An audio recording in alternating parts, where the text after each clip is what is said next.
Bonjour tout le monde et bienvenue dans votre nouvel épisode de Propulser vos affaires.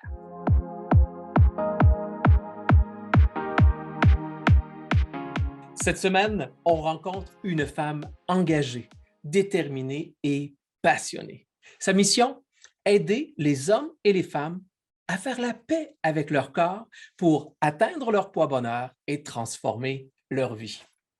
Son parcours personnel tout autant que professionnel, c'est nous inspirer et stimuler notre propre épanouissement. Elle est la coach motivatrice. En fait, elle est coach professionnelle certifiée et enseignante en coaching PNL, soit la programmation neuro-linguistique. C'est pour moi un grand bonheur et un grand privilège d'accueillir mon amie Nathalie Tremblay. Nathalie, comment vas-tu? Oh my God, je vais super bien! Je vais super bien. Et toi, comment tu vas? Ah, je vais bien. Je suis tellement content que tu sois là. Ça fait longtemps. Bon, on peut le dire aux gens, on se connaît personnellement. Ça fait très longtemps qu'on a eu le privilège et le grand bonheur d'échanger ensemble. Merci d'accepter mon invitation. Bien, merci de m'inviter. Écoute, je me sens honorée, en plus d'être excitée là, de passer un beau moment avec toi. Je me sens honorée de faire partie de ton podcast. Wow, merci de ta confiance. Ça me touche. Hey. Ben merci d'être là et je pense que vraiment tu as un parcours super intéressant qui va stimuler. Hein? Le mot stimuler et inspirer fait partie de, je pense, de ta réalité à toi. J'aimerais ça t'entendre parce que je parlais effectivement d'inspiration, de stimulation au début. C'est qui Nathalie Tremblay? Quel est ton parcours? C'est une... J'allais dire, ce qui est monté, c'est une belle bébite. Belle, je ne sais pas, mais c'est une femme engagée, ça c'est clair. Ce qui montre quand tu dis c'est qui exactement Nathalie, moi j'ai commencé à travailler, j'avais 9 ans. Oh. Bien sûr, c'était illégal de travailler à 9 ans, mais dans nos années, je pense que tout était OK. Hein. Si on parlait des choses qui sont devenues illégales, la liste, ça serait longue. Autre temps, autre mœurs, mais aussi loin que je me rappelle, en fait, mon leitmotiv de travailler, en fait, ce que je faisais, c'est que je gardais des enfants à 9 ans. C'était toujours d'en donner plus à la dame qui m'engageait. On ne parlait pas d'être embauchée à l'époque, mais qui m'engageait pour garder ses enfants. C'était d'en faire un peu plus. Pourquoi? Pour qu'elle me choisisse, pour qu'elle me rappelle, pour qu'elle parle de moi puis qu'elle soit fière. Mais surtout pour voir, j'étais jeune, mais pour voir des étoiles dans les yeux. J'avais 9 ans, je gardais 2 petites filles extraordinaires. Puis quand la mère arrivait, elle terminait tard le soir vers 10 heures, quand elle arrivait, puis je disais, j'ai fait une brassée de lavage pour toi, parce que ma mère me montrait comment faire les choses. Même si je suis la sixième d'une famille de 6, il y avait plusieurs bras pour aider mes parents, mais ils m'ont quand même montré. Puis je me rappelle de voir leur visage quand elles arrivaient, ces mamans-là, puis je leur disais, j'ai fait ça, puis j'ai tout lavé la vaisselle, les enfants sont déjà, ou le linge est préparé pour le lendemain, puis de voir, ça, là, c'était ma paye. C'est clair que j'aimais ça quand elle me donnait les sous dans mes mains, mais déjà jeune, c'était qu'est-ce qui me motivait, en fait. Faire du bien, voir les étoiles dans les yeux, puis sentir que je contribue à quelque chose.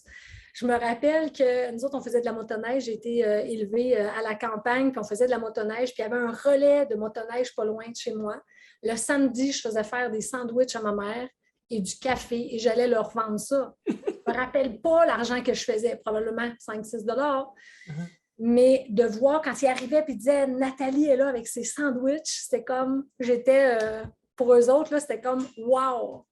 Tu avais déjà cette fibre entrepreneuriale-là très, très jeune et cette fibre-là que j'appellerais la fibre du wow, tu sais, cette expérience client-là de faire un tout petit peu plus, ça t'habitait déjà à ce moment-là?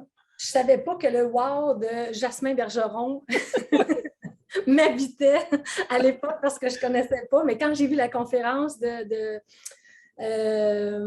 notre amie, en fait, Jasmin, j'ai fait « Oh my God, c'était ça dans le fond, c'était ça! » Mais ouais, c'est ça. Fait que j'aimais faire une différence.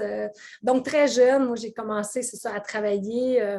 J'ai fini mes études très tôt à mon grand désarroi parce que ce que je voulais être, c'était coiffeuse. Donc, à l'époque, on suivait notre cours de coiffure en même temps qu'on faisait notre secondaire. J'aurais tellement aimé aller au cégep, mais pas de cours de coiffure au cégep et c'était ma passion.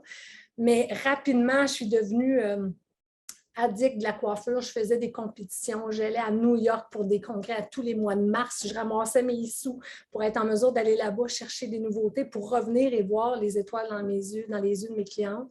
J'allais en Californie. Tu sais, depuis le début, on dirait que faire quelque chose à moitié, là, ça n'existe pas. Ceux qui me connaissent, là, tu me connais aussi.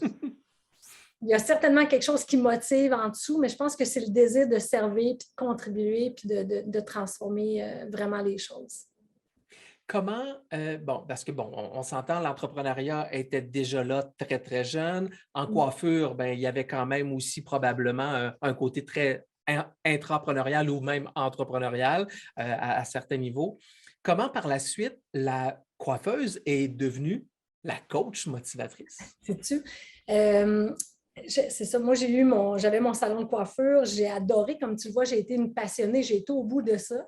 Puis à un moment donné, je me suis rendu compte que je travaillais que l'extérieur, hein, puis on mettait des heures à faire des beaux cheveux, et en sortant à l'extérieur, un beau petit coup de vent venait tout briser. Et là, tout d'un coup, j'ai fait non, je vais aller plus loin. Puis j'ai échangé avec mes clientes, puis plusieurs disaient, la coiffeuse devient un peu la psychologue, ou maintenant on dirait la coach, mais puis je me sentais brimée dans l'aide que je pouvais leur apporter. Alors là, j'ai pris une formation à ce moment-là de psychothérapie. J'ai pris une formation de massothérapie et j'ai décidé de créer la clinique du mieux-être. Donc, j'ai vendu mon salon de coiffure, j'ai démarré une deuxième entreprise qui est la clinique du mieux-être. Où est-ce que j'avais du personnel avec moi, où est-ce qu'on offrait, mais j'ai suivi tous les types de massages pour être en mesure de bien coacher mes employés et de faire de la psychothérapie. Puis rapidement, avec les outils-là, je voyais que je contribuais à un autre endroit, c'est clair, mais il me manquait encore quelque chose. Il me manquait oui, l'écoute, je l'avais développé, tout ça, mais il me manquait comment je peux les aider encore plus. Et moi, pendant toutes ces années-là, j'avais quand même, j'étais très heureuse, je contribuais, mais il y avait une partie de moi qui n'allait pas bien parce que moi, à partir de l'âge de 12 ans, en fait, je me suis fait dire par un prof d'éducation physique que j'avais 3 livres en trop. Et ça, ce que ça a créé chez moi à 12 ans, ça a créé l'obsession des régimes alimentaires pour que je maigrisse de ces 3 satanés livres que j'avais supposément en trop, mais que je ne voyais pas. Et j'ai viré un peu, j'ai glissé dans l'obsession des régimes, puis j'ai commencé à avoir des troubles de comportement alimentaire. Ça a duré de 12 ans à 40 ans. Puis quand j'avais ma clinique de massothérapie à 40 ans, puis je me suis offert un beau voyage en Inde. J'ai dit, je pars, je m'en allais apprendre la médecine ayurvédique. Mais à l'intérieur de moi, je m'en allais apprendre une façon de vivre qui allait peut-être m'apporter la minceur à laquelle je rêvais tant depuis longtemps. Et là-bas, c'est pour ceux et celles qui sont allés en Inde, avec tous les rituels de nettoyage, où est-ce qu'on épure les pelures qu'on a gardées, les peurs, les culpabilités, les fausses croyances. Je suis revenue, puis finalement, ce n'était pas une nouvelle façon de maigrir que j'avais été chercher, mais plutôt une connexion à moi. Quand je suis revenue, j'ai cherché, parce que moi, j'avais vu des psychologues, des psychothérapeutes, des diététistes, des nutritionnistes, puis toutes les solutions pour maigrir, je les avais fait tester et retester en croyant que c'était moi le problème pour lequel je ne réussissais pas. Puis, je suis tombée sur, à ce moment-là, la programmation neuro-linguistique. Fait que j'ai décidé d'y aller pour, je pense que c'était une formation de base, 4 journées, 2 week-ends, quelque chose comme ça. Puis, juste avec la formation de base, j'ai senti qu'on allait ailleurs. Là, il y avait une façon de connecter avec ce qui était à l'intérieur de moi, puisque la façon d'atteindre ce que je souhaitais, c'était en dedans de moi. Ce n'était pas un régime qui me disait quoi manger quand, là, mais je ne l'avais pas compris pendant 28 ans. Puis c'est cette formation-là que j'ai prise qui m'a permis de mettre des stratégies en place rapidement. J'ai fait la paix avec la nourriture, ce qui était pour moi, depuis 28 ans, c'était un calvaire à chaque repas. C'était soit je ne le mangeais pas ou je mangeais 2 repas. Donc, ça m'a permis de faire la paix avec mon corps, avec la nourriture, avec mon corps, puis de sentir que je tenais quelque chose. À partir du moment où j'ai eu ce feeling-là à l'intérieur, je savais que j'allais transmettre. Je savais qu'il fallait que je partage. Je me rappelle, je montais le pont, pour ceux qui connaissent l'endroit, ma formation était sur Papineau à Montréal. Ouais. C'était un samedi matin, pas de trafic, le soleil qui brille. 6h30 le matin, un 21 juillet, je monte le pont, puis je vois Montréal, puis le soleil qui reflète dessus, puis j'ai fait, il faut que je transmette ça. Parce que ce que je le goûtais à peine. Mais j'avais la foi que c'était ça. Puis, il faut que je le transmette. Fait que tranquillement, ben, j'ai annoncé que j'allais vendre la clinique de massothérapie et me concentrer sur le coaching. Fait que c'est comme ça que c'est venu, en fait, l'idée du coaching. Mon chemin n'était pas tracé à l'avance, c'est vraiment l'intérieur qui m'a guidée, alors que moi, je pense que je suis une fille de tête. Un gros mensonge. Donc, si on met toutes ces expériences entrepreneuriales-là bout à bout, on parle quand même de plusieurs années en affaires. Oh, non, non, non, non, non, non. Je ne suis pas Va pas là. Ça fait juste 2 ans. On va dire que ça fait juste 2 ans. Il n'y a aucun problème. Non, non, non, non. J'ai 53 ans, je l'assume très bien, c'est correct. Puis la première vraie entreprise là, enregistrée, c'était à 22 ans. Wow. Fait que oui, ça fait un long... un long parcours, mais un long et très, très, très beau parcours. Oui, vraiment. Mais tout ce parcours-là amène à ce que tu fais aujourd'hui. On parle beaucoup dans ton langage à toi. Ben, tu parles dans ton langage à toi et j'adore cette expression-là de poids-bonheur. Est-ce que tu peux nous expliquer c'est quoi pour toi le poids-bonheur? Oui. Ah oui. Bien, tellement. Merci de me poser la question parce que, tu sais, moi, pendant mon 28 ans de galère, de 12 ans à 40 ans, je cherchais le poids idéal. Le poids que la charte disait selon ma grandeur, tout ça, c'était ça que je recherchais. Pourtant, je l'ai atteint souvent pendant 28 ans. Je veux dire, avec l'anorexie, tu y vas. Sauf qu'il y avait zéro bonheur qui était là parce que j'avais l'énergie d'une page blanche comme ça. Moi, je pensais que ma vie à ce poids-là allait être trépidante, que les fenêtres de la chambre à coucher allaient, presque exploser parce que j'allais être remplie d'énergie et j'allais assumer mon corps et pouette. C'était pas ce qui se passait parce que les moyens que je prenais pour y arriver, c'était pas manger. Fait que quand je traversais le cadre de porte de chambre, c'était peut-être pour aller tomber sans connaissance dans mon lit, c'était pour rien faire d'autre, tu comprends? C'était tout sauf le poids-bonheur. Fait que ça me rendait malheureuse. Alors pour moi, le poids-bonheur, ce n'est pas des chiffres sur la balance, ce n'est pas une petite grandeur de vêtements que, by the way, personne ne voit. Ce n'est pas un tour de taille non plus. Pour moi, c'est 3 choses. C'est d'abord être en paix avec son corps, hein? Être en paix, assumer. Fait qu'on peut assumer des belles fesses rondes, puis on peut assumer des gros bras potelés, mais c'est assumer ce corps-là qui est mon véhicule à moi en ce moment.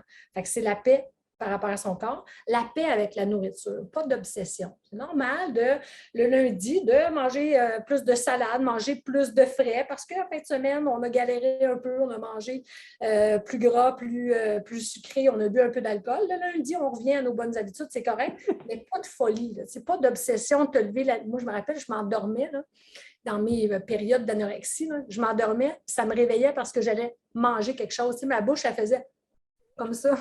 Là, je me réveillais en sursaut, mais c'était la folie de l'anorexie qui faisait ça. Donc, la deuxième chose pour moi, c'est vraiment être en paix avec la nourriture.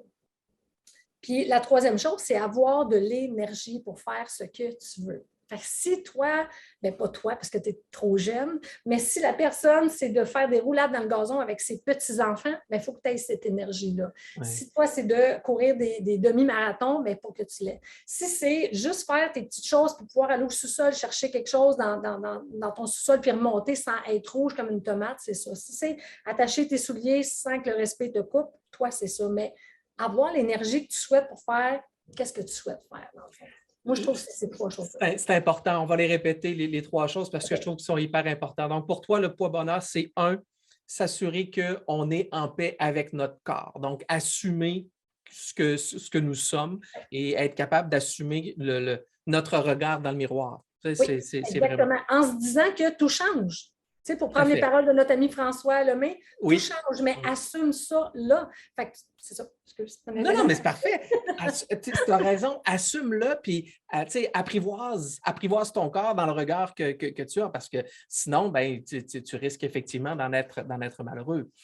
Le deuxième, faire la paix avec je dirais, la bouffe en tant que telle, donc de ne pas avoir d'obsession, c'est bien ce que tu dis, donc de se permettre finalement, comme tu disais, peut-être ce week-end, de prendre peut-être un petit peu plus d'alcool ou de se permettre de manger des choses qui sont un peu plus grasses ou un peu plus sucrées, mais sans nécessairement en faire une obsession puis être 3 jours au jeûne par la suite. Là.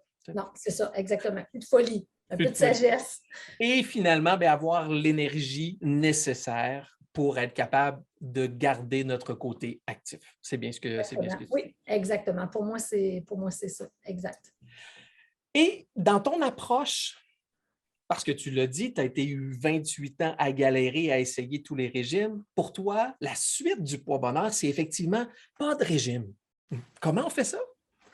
La première, il y a 2 étapes très importantes, en fait, 2 piliers. Si on veut parler en termes de piliers. Le premier, c'est de s'éloigner du sucre parce que le sucre nous rend dépendants.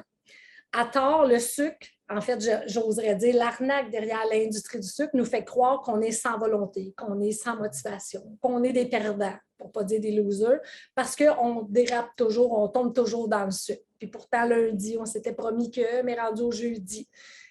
Il y a une raison qui explique ça. Ce n'est pas la motivation, ce n'est pas la volonté. On est tous des gens remplis de motivation, de volonté. Puis souvent, je vais dire comme exemple, pense à des moments où est-ce que tu es allé aider tes enfants, ton voisin, tes parents à relever des défis. Je veux dire, tu n'étais pas tuable. Fait que de la motivation, tu l'as, cette ressource-là. C'est juste que notre réservoir de ressources, de détermination, volonté, discipline, bien, le sucre nous en coupe l'accès. Le sucre nous rend dépendants. Et maintenant, ce qui est grave, c'est que derrière l'arnaque de l'industrie du sucre, c'est que le sucre est caché partout. On pense qu'on mange bien parce qu'il y a des beaux petits logos. C'est ça que j'enseigne d'ailleurs dans mon défi sans sucre, mais c'est grave parce que là, on est prêt à payer plus cher pour des produits santé avec des beaux logos. Puis finalement, quand tu regardes derrière, tu te dis, chenoute, je me l'ai fait avoir. Tu sais.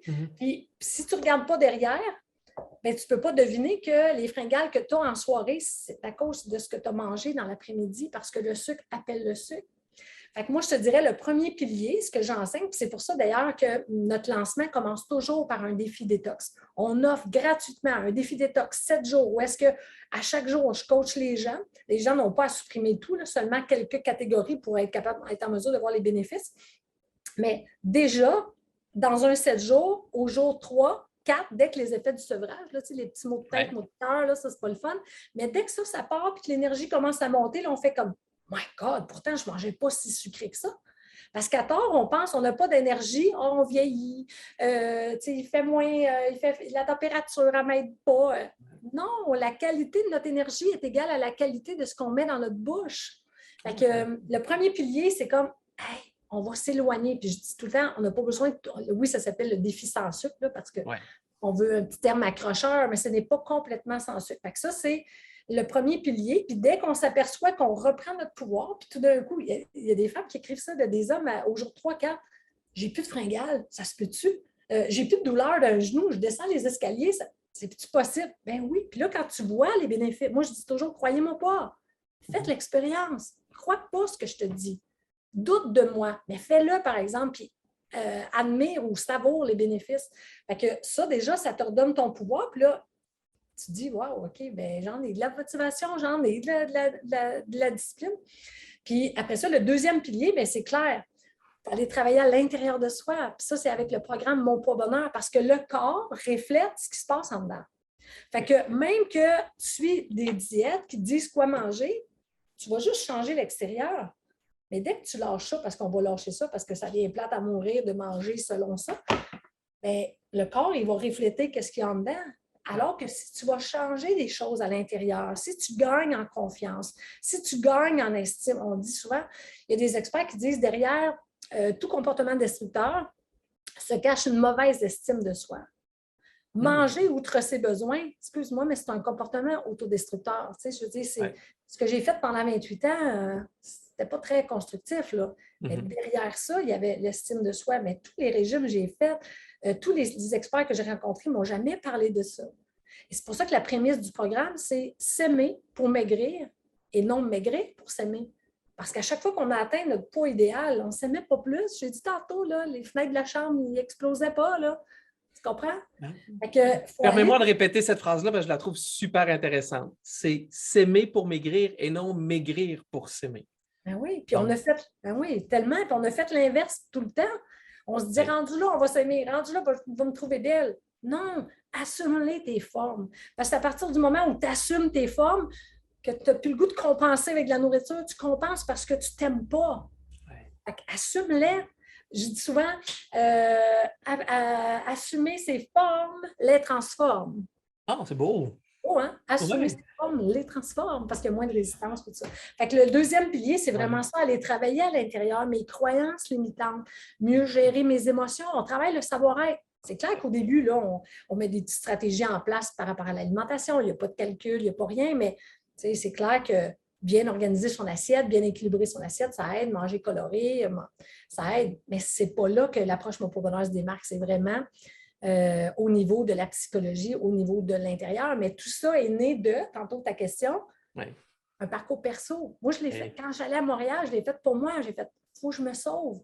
Sauf que quand j'ai vu la transformation qui se passait, j'ai fait, oh my God, j'aurais été en enfer si je n'avais pas, avec mes valeurs là, à moi, là, je m'en allais direct en enfer si je gardais ça pour moi. C'était comme, non, là, je n'étais pas capable, c'était malhonnête pour moi. C'est fou, hein? Et c'est dans le deuxième pilier-là que tu dis, c'est-à-dire d'apprendre à s'aimer pour maigrir, que ton approche fait le lien avec ta formation en PNL, je présume. Oui, exactement. En fait, le programme, je l'ai bâti avec les stratégies et les outils PNL qui ont contribué à ma transformation interne, bien humblement, mais qui ont contribué.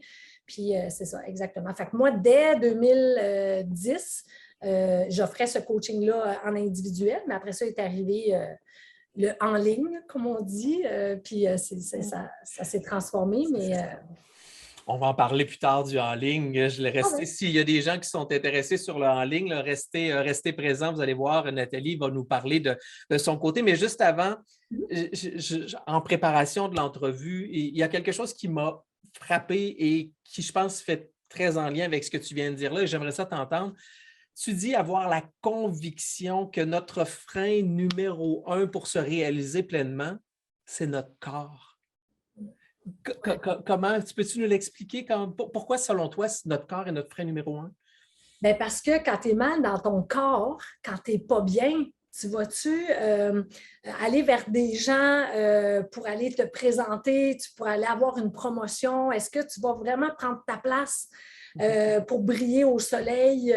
C'est un combat à l'intérieur, c'est une dualité à l'intérieur, c'est comme tu veux, mais ton corps te retient. Puis c'est la même affaire, Vincent. S'aimer pour maigrir au lieu de maigrir pour s'aimer, c'est comme je vais maigrir, puis après ça, là, je vais démarrer mon entreprise. Après ça, je vais aller au prochain palier, au prochain niveau. Aller vers l'amoureux, l'amoureuse que tu souhaites, les rapports. On parlait l'autre fois, on avait une belle conversation par rapport au coût de nos programmes, puis tout ça. Tu sais, puis une cliente, une participante de mon programme qui m'apportait, a dit, moi, à un moment donné, j'ai vu ça l'inverse. C'est quoi le coût de ne pas bouger? En ce moment, c'est en train de me coûter mon mariage, parce que je me déteste. Mon mari trouve aussi que je prends trop de place dans les armoires puis commence à avoir des commentaires pas fins avec moi. J'ose plus scaler ma business parce que j'ai honte de me présenter devant les gens parce que je me sens comme, son expression, je me sens comme un petit saucisson dans mes pantalons parce que j'ai pris du poids depuis la pandémie. Crime.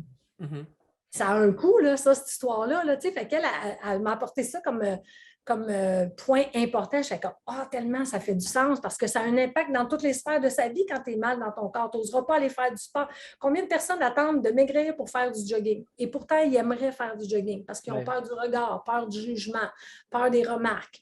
Fait que c'est une croyance que j'ai. Mais je la partage. Je la partage parce que je pense qu'effectivement, si tu l'as dit, si on n'est pas nous-mêmes en mesure de s'aimer, c'est difficile de prendre position et c'est nous qui nous mettons à ce moment-là des barrières et ça a des impacts partout dans notre vie. Tu viens de le mentionner, là, je ne répéterai pas les points, mais je trouve ça intéressant de le regarder à travers ce filtre-là que notre corps devient possiblement notre frein de réalisation. Puis c'est pour ça, Vincent, je ne sais pas si tu me permets, c'est pour ça que le poids bonheur, ce n'est pas un chiffre.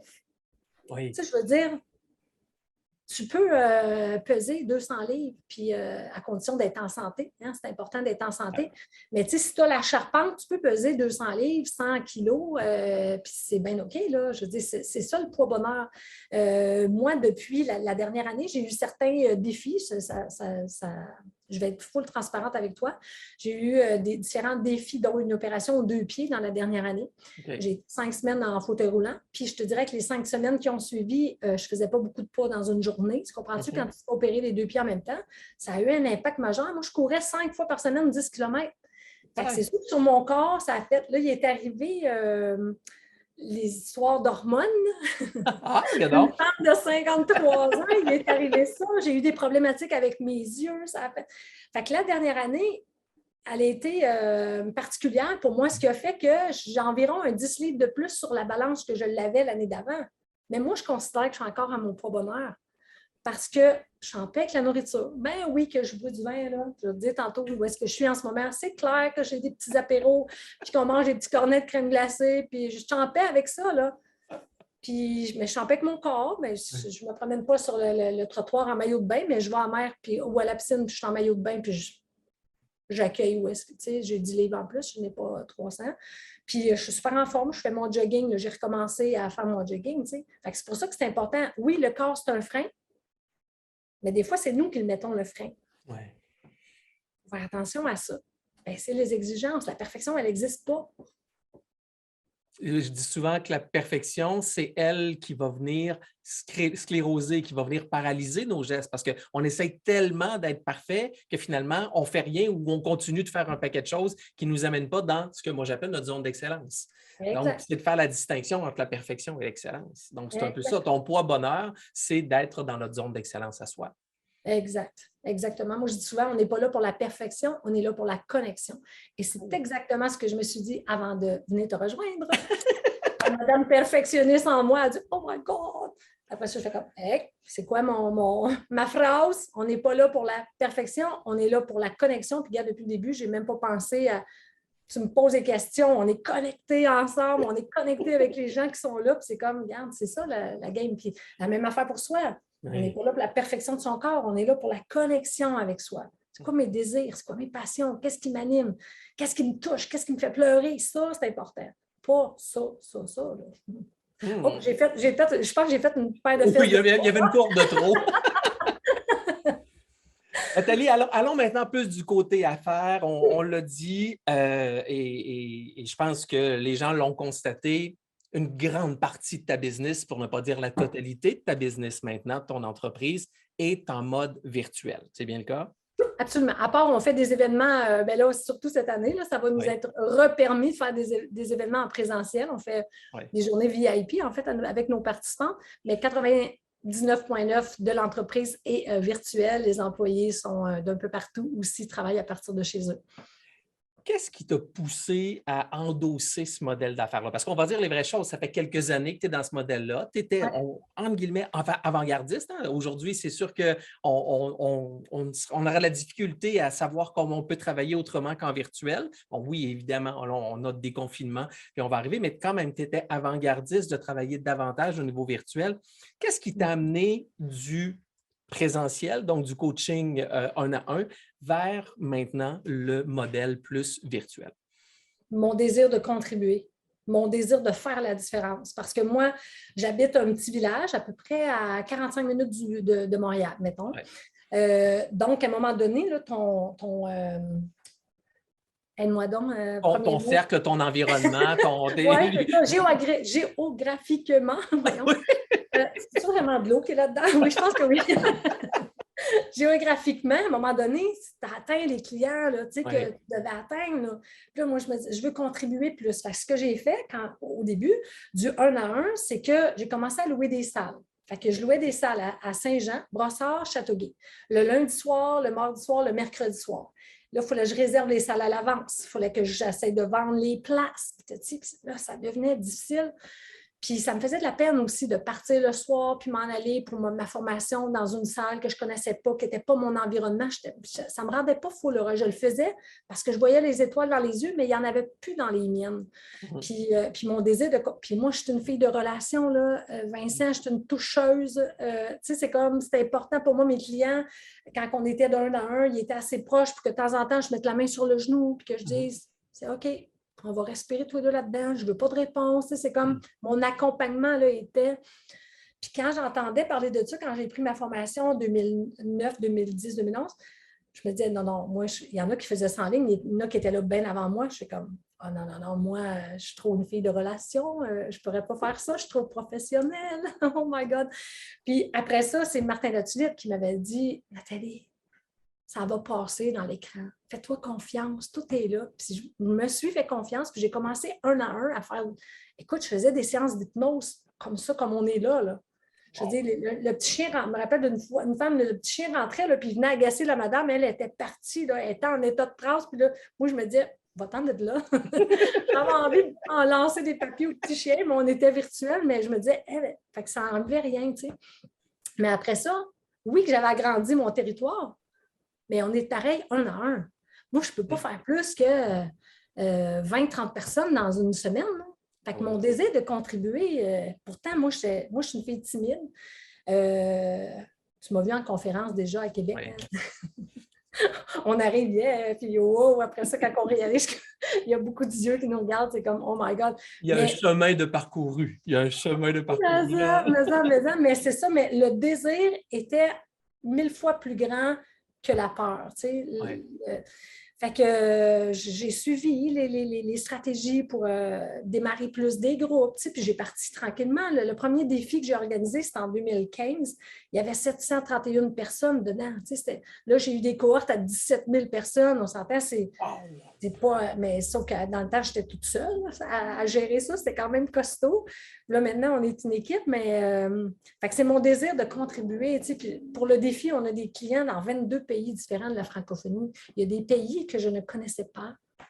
Puis là, on s'est amusé avec un logiciel de mettre des petits points rouges partout. Puis là, écoute, je braille ma vie à chaque fois que je vois ça. Je fais comme... Puis là, ça me rappelle qu'il faut que je parle doucement. Puis qu'il faut que je limite mon accent québécois. Si je veux être compris, là, ça me rappelle, OK, attends un peu là. C'est du sérieux. 22 pays, plus de 10 000 personnes accompagnées et même plusieurs parce que tu as eu des cohortes de plus de gens que ça. Oui, la plus grosse cohorte, c'est 17 000. En fait, là, on part notre 18e édition prochainement, puis à date, on a 162 000 participants qui ont participé à travers les 18 cohortes. Wow. C'est fou, hein? Ben, c'est fou, bravo, félicitations, c'est magnifique. Et je le disais tout à l'heure, très inspirant de voir ce parcours-là pour en venir où tu es rendu. Tu sais, c'est vraiment... Absolument. Puis j'aime, Vincent, si tu me permets d'ouvrir une parenthèse, parce que c'est pas moi qui ai fait ça seul. Hein. C'est la confiance des gens, c'est l'engagement des gens, c'est les partages. Dimanche, j'étais ici à la piscine, il y a une dame qui s'en vient vers moi. Elle me dit « Bonjour Nathalie ». Je fais comme bonjour. Je fais comme moi, je ne la connais pas. Puis là, on est-tu mal quand on ne connaît pas quelqu'un, puis elle a l'air de nous connaître. Fait qu'elle me dit, je vous suis en ligne. Elle dit, une fois, j'ai partagé un live que vous avez fait. Puis elle dit, mon amie Diane, elle a fait votre programme, elle a maigri de 40 livres. Wow!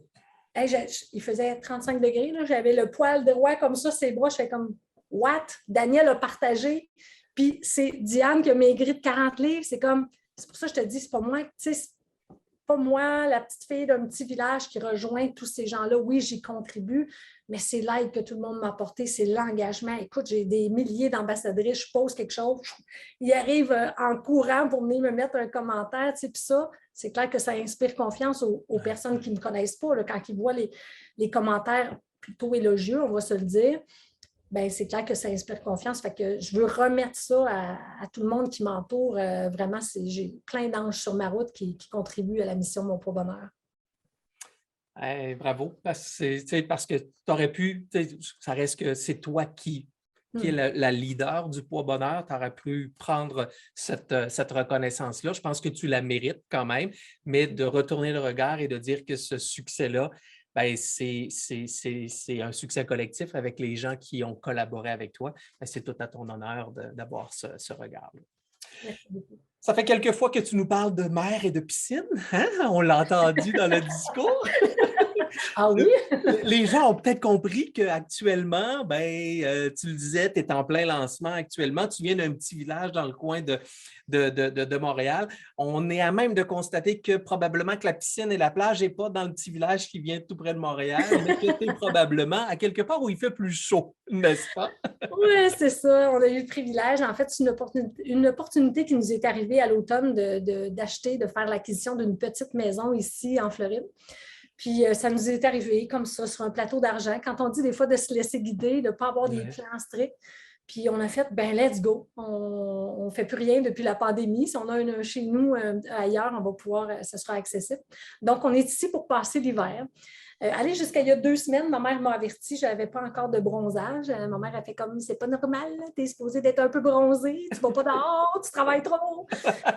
Parce que je vais courir à 7 heures le matin, puis je vais marcher en soirée, fait qu'il y a moins de soleil. Mais depuis 2 semaines, à peu près 2-3 semaines, je prends les week-ends, puis je vais à la mer parce qu'on est tout près, tout près. Puis ça, ben, c'est un des avantages de travailler. Tu sais, moi, tantôt, on parlait d'entreprise, tu sais, toutes les années où est-ce que j'ai eu mon salon de coiffeur, où est-ce que j'ai eu la clinique du mieux-être. Je veux dire, quand tu peux partir 2 semaines par année, c'est un big luxe là, c'est la grosse affaire. Puis ben là, de pouvoir partir puis de travailler, tu sais, il y en a qui disent ah, c'est pas le fun, tu es obligé de travailler. Ben non, moi, je ne m'en viens pas en vacances, je m'en viens travailler au soleil. Ce midi, j'ai traversé à l'extérieur, je suis sortie dîner à l'extérieur, tu sais, manger ma petite salade avec le visage au soleil, c'est comme, pour moi, c'est un plus de travailler en ligne, ça c'est clair. Justement, je pense que tu fais beaucoup d'envieux. Je vais être honnête, moi le premier. Tu es invité. On a un Murphy Bed, un lit escamotable, on peut t'accueillir sans problème. C'est gentil. Effectivement, cette capacité de travailler d'un peu n'importe où quand on a une entreprise en ligne, c'est un grand bénéfice. Tu as endossé ce modèle d'affaires-là depuis plusieurs années, outre le fait que tu peux travailler de plusieurs endroits. Quels sont les bénéfices du modèle d'affaires virtuel? Bien, d'abord, de contribuer à plus grande échelle. Ouais. Hein, moi, quand je pars avec une cohorte de 500-600 personnes, c'est 500-600 familles qui vont bénéficier des enseignements parce qu'on le voit quand on fait les journées VIP en présentiel, souvent les conjointes vont venir, puis moi, j'aime leur rendre un bel hommage parce que c'est la garde rapprochée de mes participantes, donc ils les aident. Puis, ben, eux autres aussi en bénéficient. Souvent, les hommes viennent, en tout cas, à date, c'est des hommes qui m'ont donné la main et qui ont dit « Vous avez changé notre vie de couple. » Après 30 ans de mariage, ça s'en allait en s'éteignant, puis c'est des étincelles, des feux d'artifice maintenant, mais c'est les enseignements qui ont travaillé, qui ont eu un impact sur plusieurs sphères. Fait que la contribution vraiment à plus grande échelle. On est tellement chanceux de travailler avec l'ère du virtuel parce que littéralement, c'est comme, mais les clientes le disent, même si elles sont dans 22 pays différents de la francophonie, elles le disent, elles ont l'impression qu'elles sont chez moi dans ma cuisine. Il n'y a plus de distance, tu sais. Fait que ça les aide aussi à créer des liens. Moi, j'organise des groupes. Ce que je vois la différence, les bénéfices des groupes versus de l'individuel, c'est que le groupe devient une garde rapprochée. Quand tu pars pour un parcours de 12 semaines avec 500 personnes, 600 personnes qui ont signé pour s'inscrire, qui ont décidé d'investir en eux, écoute, littéralement, ça fait pousser des ailes de la motivation. Tu n'es plus à l'époque que j'allais toute seule chez Weight Watchers me faire peser, me faire dire que j'étais une bonne fille ou une pas bonne fille, puis de revenir chez nous en voiture puis de pleurer parce que j'ai pris une livre au lieu d'en perdre une. Là, on est ailleurs. C'est accessible ici. Attends, un petit peu, je ne vais juste pas perdre mon fil de téléphone. C'est accessible ici 24 heures, le groupe, étant donné qu'il y a plusieurs réseaux fuseaux horaires. Tu es dans la nuit, tu ne dors pas, tu as de la peine, tu t'en vas sur le groupe, il y a quelqu'un qui va te répondre. On installe des valeurs dans le groupe de bienveillance, de respect, qui fait que non, ce n'est pas des coachs qui vont te répondre, c'est des participantes comme toi, mais c'est des humains, des humaines qui militent vers la même progression, vers les mêmes idéaux de vie. Donc, un volet très support, soutien à tout le monde ensemble, à tous les participants qui sont là. Oui. Et à l'opposé, il y a l'autre chose, oui, vas-y. Excuse-moi, puis l'autre chose aussi, c'est avec l'équipe. Tantôt, je nommais les participants, ça devient ben, tu sais, moi, j'ai une équipe de rêve, là. J'ai des gens qui travaillent autour de moi, qui sont engagés. Tu sais, la mission de Mon Pour Bonheur, ils l'ont tatoué sur leur cœur aussi. Mhm. Mais de pouvoir leur laisser le privilège d'être à la maison, d'avoir un horaire flexible, d'aller peut-être se faire coiffer en après-midi parce qu'ils vont reprendre un peu de travail le soir, parce que l'enfant est malade, ils peuvent aller le chercher à l'école, de le ramener à la maison, travailler avec le petit à côté. Moi, de pouvoir donner ce privilège-là à mes employés, mes collaborateurs, c'est comme wow. Fait que ça, c'est un autre avantage aussi. À l'inverse, Ouais. est-ce que tu vois des inconvénients, des enjeux ou des défis, effectivement, de travailler en mode virtuel? Bien, c'est important d'avoir des réunions d'équipe. C'est important. Je n'ai pas de petite coupe de vin là, parce qu'au moment où on tourne ça, c'est dans la journée. Quoique l'happy hour s'en vient. Mais c'est d'avoir des 5 à 7 ensemble. C'est Ouais. de surprendre aussi ton équipe avec des idées justement moi, j'ai des ambassadrices aussi qui sont là. On aime les gâter, leur envoyer des petits cadeaux à distance, les surprendre en fait, faire un petit quelque chose pour apporter justement les étoiles dans les yeux, puis d'être à l'écoute aussi. Qu'est-ce qu'on peut améliorer? C'est la même chose que si on se réunissait dans un bureau. Tu le sens quand quelqu'un a l'air d'aller moins bien, mais mais quand on fait nos petits pop-up, on fait nos rencontres Zoom, de retourner après vers une pour dire j'ai senti quelque chose, est-ce que tu allais valider? Puis comment je peux t'aider? Ça fait la différence aussi. C'est sûr que la connexion, comme tu disais, en virtuel, tu sais, quand tu es dans le même local, tu es capable de voir les gens, le non-verbal peut parler, la connexion est différente, le sentiment d'appartenance est souvent là. C'est sûr que quand tu es en virtuel, oui, le sentiment d'appartenance peut être là, mais dans les moments peut-être un peu plus j'allais dire, de vigilance, tiens, peuvent être un petit peu plus difficiles à cerner. Donc, effectivement, il y a à mettre en place des stratégies pour s'assurer que la communication demeure présente, que l'équipe demeure soudée le plus possible. Mais on le vit maintenant depuis 2 ans et on voit que c'est faisable de plus en plus. Et toi, ben, ça fait déjà plusieurs années que tu es dans ce modèle-là. Donc, Oui, exactement. Puis là, ce qu'on veut faire cette année, c'est une idée que j'ai dans mon planning, c'est au trimestre avoir vraiment une belle rencontre d'équipe où est-ce qu'on ne va pas parler de job, où est-ce qu'on va s'amuser, ouais. activité pour aller déconner, prendre justement un verre de vin. Juste, merci d'être là, vous faites la différence. Je vous aime. Merci d'être dans ma vie. Juste ça, on veut installer ça cette année pour justement les remercier d'être les personnes d'exception qu'elles sont. La reconnaissance, hein, très Oui. importante avec les équipes. On pourrait en discuter encore très longtemps, Nathalie, mais en terminant, je ne peux pas passer à côté d'une question pour moi qui est hyper importante. Tu as une expertise assez grande, on l'a dit, ça fait plusieurs années que tu es en affaires.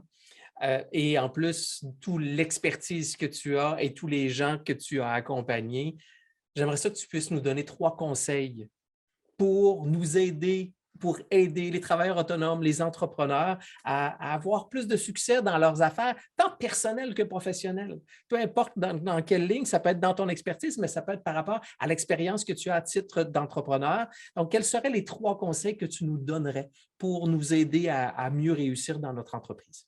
La première chose que je dirais, rester un éternel étudiant. Avoir la vulnérabilité d'apprendre. Oui. Personne, je te dis ça, puis il y a une émotion qui monte, là. Personne ne réussit seul. Est-ce qu'on va se rentrer ça dans la tête une fois pour toutes? Oui. Avoir l'humilité, la vulnérabilité de dire, je ne sais pas comment ça marche, je veux apprendre de toi, toc, toc, toc, tu m'inspires, est-ce que je peux te modéliser? Est-ce que je peux aller luncher avec toi? J'aurais des questions à te poser. Arrive avec ton petit pad. Wow! Et cette humilité-là, que moi, je n'ai pas tout le temps eu. Je suis une petite lionne, je veux m'organiser seule, je veux foncer, je veux montrer que je suis capable. Ça m'a fait prendre des détours inutiles. Fait que la première chose, c'est ça que j'ai envie, c'est ça qui pop, c'est ça que j'ai envie de te dire. Rester un éternel étudiant, avoir cette vulnérabilité-là, cette humilité-là. La deuxième chose que je dirais, oser peut-être, oser suivre tes intuitions, oser faire des erreurs, oser te tromper, ose, sors de la boîte, ose. Il n'y en a pas d'erreur anyway. Hein? Il y a quelqu'un qui a dit soit tu apprends soit tu apprends, soit tu gagnes, là. Soit tu gagnes, tu apprends quelque chose. Là. Il y a quelqu'un qui a dit ça. Il n'y en a pas d'erreur. Oh, ça aussi, moi, c'est quelque chose qui m'a ralenti. Tellement peur de faire des erreurs, puis je vais être jugée. Puis ça, quand même que les gens vont te juger pareil. C'est ta vie dont il est question, c'est ta business, c'est tes affaires. Pour les autres, on va s'empêcher de. Tu sais, il n'y en a pas d'erreur. C'est comme go, ose. Ose être qui tu es. Ose avoir porté tes couleurs. Ose. Ose. Aïe, aïe, aïe. Puis la troisième chose que je dirais, quand tu trouves ça difficile, parce qu'on a. C'est pas vrai, là, c'est pas un long fleuve tranquille, puis non, c'est pas rose tout le temps. Non, non, non, non, c'est pas rose tout le temps. Mais reviens à ton intention. Pourquoi tu fais ça? Quand des fois, là, c'est difficile. Puis moi, je travaille avec de la technologie, là, comme tous ceux qui travaillent en ligne. Fait que des journées, ça marche, mais des journées, ça ne marche pas. Puis là, tu fais comme.